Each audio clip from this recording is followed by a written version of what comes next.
Bienvenue sur le Dakar 2020, quatrième étape aujourd'hui avec plus de 400 km de spécial. On quitte les bords de la mer Rouge pour rentrer un tout petit peu plus dans les terres des paysages toujours montagneux entre Neom et Al Oula.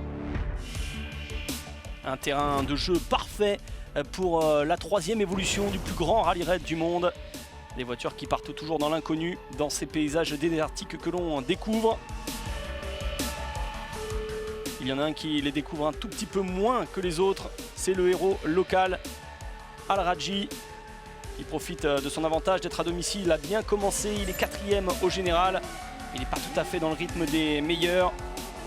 Il essaie d'améliorer sa 7e place de l'an dernier. Quatrième plus rapide sur l'étape. Il y en a un qui découvre le Dakar et qui découvre aussi les problèmes de navigation, c'est Fernando Alonso. L'ancien pilote F1 qui se retrouve nez à nez avec Yazid Al Rajhi, avec Orlando Terranova également. Lui qui était le leader, l'Argentin Terranova après la deuxième étape. Le pilote argentin se porte bien sur son Mini Cooper. Que dire de Carlos Sainz, parce que la lutte est intense entre les trois monstres désormais. Avec son Mini Buggy, il est très rapide et solide. Même si en milieu d'étape il va perdre un petit peu de temps. Et le Matador maintient un rythme. Troisième plus rapide sur cette spéciale.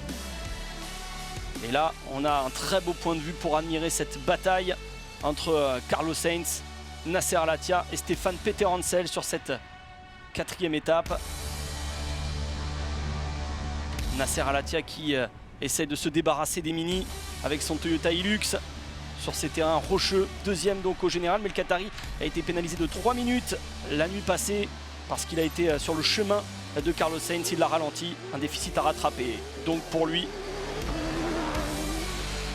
Et surtout les difficultés aujourd'hui pour suivre le rythme du meilleur. Le meilleur aujourd'hui c'était Stefan Peter Hansel. Même si Al-Attiyah a pris 5 minutes à Carlos Sainz sur cette étape. Et oui, Stefan Peter Hansel, c'est Monsieur Dakar. Et il s'en sort avec son nouveau copilote Paolo Fiuzza et ses notes en anglais. Pour l'instant, même s'il y a des petites erreurs de navigation, ça va mieux. Il avait du mal en début de spécial avant de mettre le turbo dans la deuxième partie. Il va arracher sa première victoire sur le Dakar 2020 avec 2 minutes 26 d'avance. Il rejoint De Villiers après avoir remporté 3 étapes sur les 3 continents.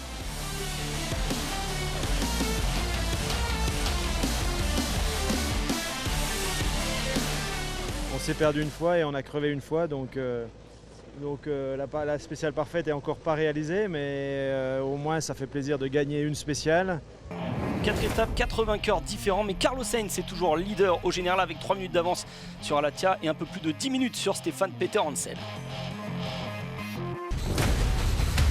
On passe à la catégorie SSV avec Sergei Karyakin, le russe qui est toujours aussi régulier, vainqueur en quad en 2017. Il a tout de même perdu 6 minutes et demie aujourd'hui. Il arrive 4e de cette étape et il est 4e au général.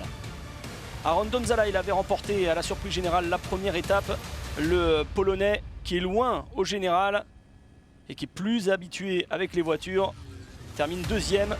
Il rate la victoire pour 19 secondes.